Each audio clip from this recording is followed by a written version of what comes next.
In the annals of Roman history, where emperors were often enshrined as paragons of order and imperial dignity, the reign of Caligula stands out as a grotesque anomaly, a carnival of cruelty and madness that defied all expectations of imperial conduct. Unlike his predecessors who sought to cloak their rule in the vestments of decorum and political prudence, Caligula shattered these illusions with a reign marked by scandalous excess and a flagrant assault on the very fabric of Roman morality.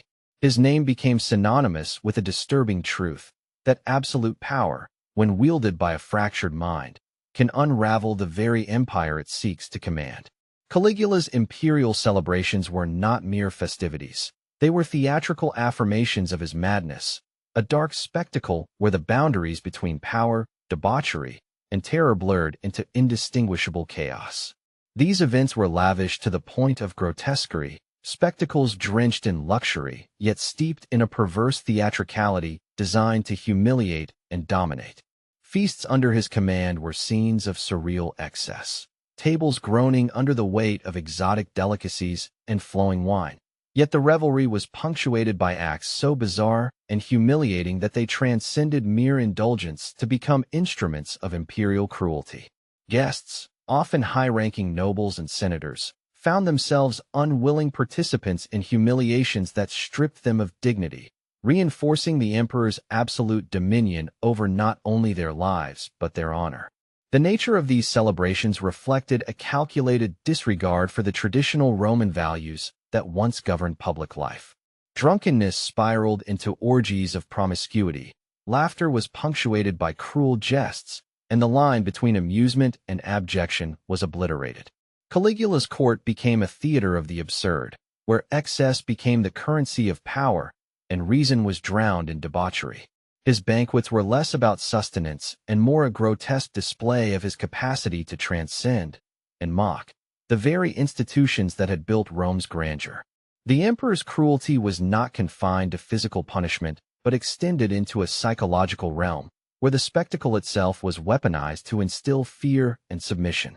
Among the most infamous of Caligula's public displays was the elevation of his horse, Incitatus, to the rank of priest, and, according to some accounts, the planned appointment of this animal as consul. Such acts were not mere eccentricities, but deliberate blasphemies that shattered the sacrosanct order of Roman religion and governance. The horse, a creature symbolizing loyalty and strength, was transformed into a living mockery of political office, undermining centuries of tradition in one fell swoop. This audacious spectacle was a grotesque performance of power, a public declaration that the emperors will transcend even the most hallowed institutions.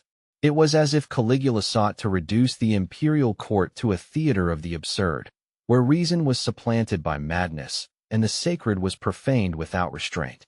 These sacrilegious acts were more than mere personal caprices. They were instruments of political strategy, wielded with precision to destabilize and subjugate the Roman elite. Caligula's celebrations served as a theater of terror, where unpredictability and scandal became tools to manipulate and coerce. By flouting religious conventions and social norms in such spectacular fashion, the emperor sowed confusion and fear among senators and nobles, leaving them uncertain of their standing and vulnerable to his whims.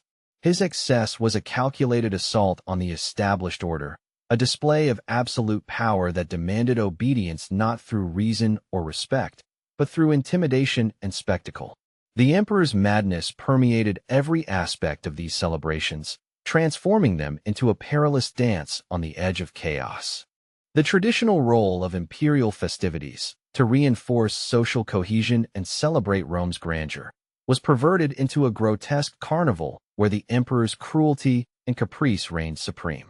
The populace and the elite alike were subjected to a spectacle where the normal rules of engagement no longer applied, and where the emperor's unpredictability was a constant threat.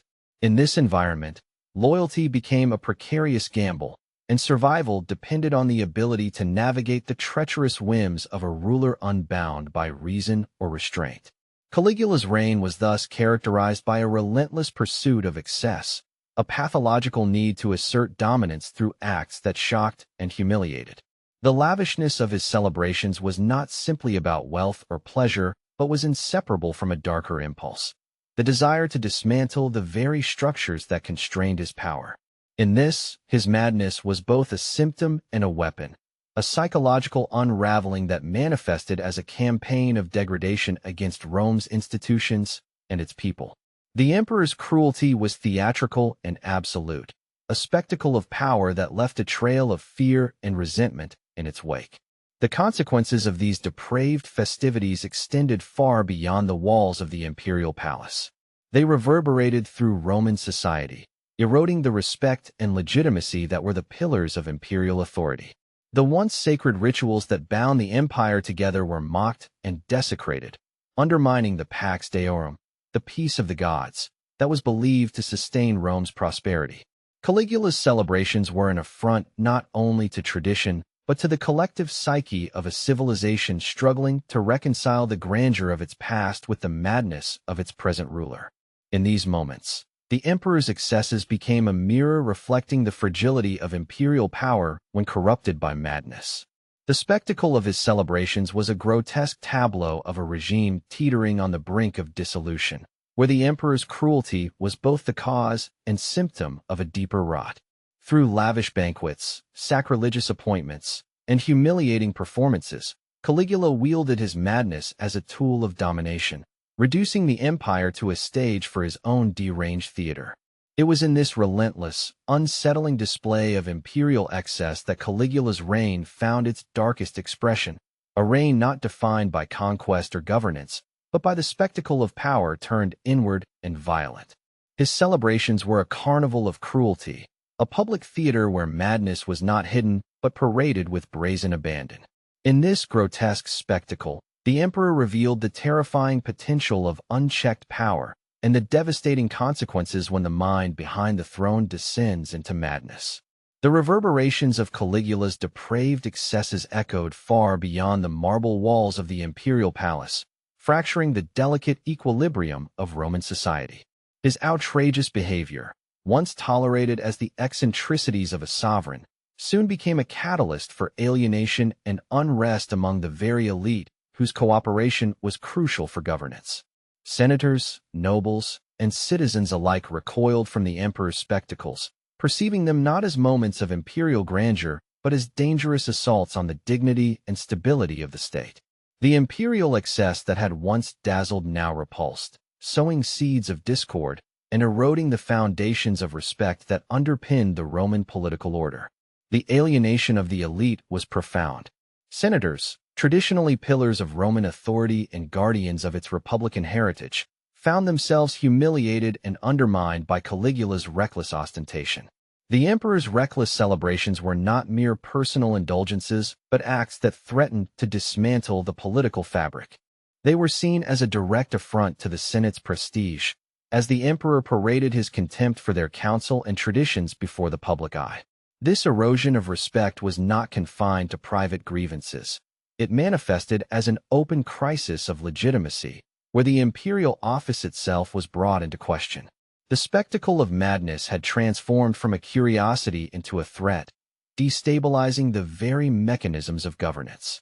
Beyond the political elite, the cultural and religious institutions of Rome faced a crisis of profound magnitude. Caligula's blasphemies during his public celebrations, mocking the gods, desecrating sacred rituals, and appending traditional religious offices, ignited outrage among priests, augurs, and traditionalists who saw in his actions a direct assault on the Pax Deorum, the peace and favor of the gods that were believed to safeguard Rome's prosperity. The emperor's mockery was not merely sacrilegious. It was a symbolic rupture with centuries of religious observance and social cohesion.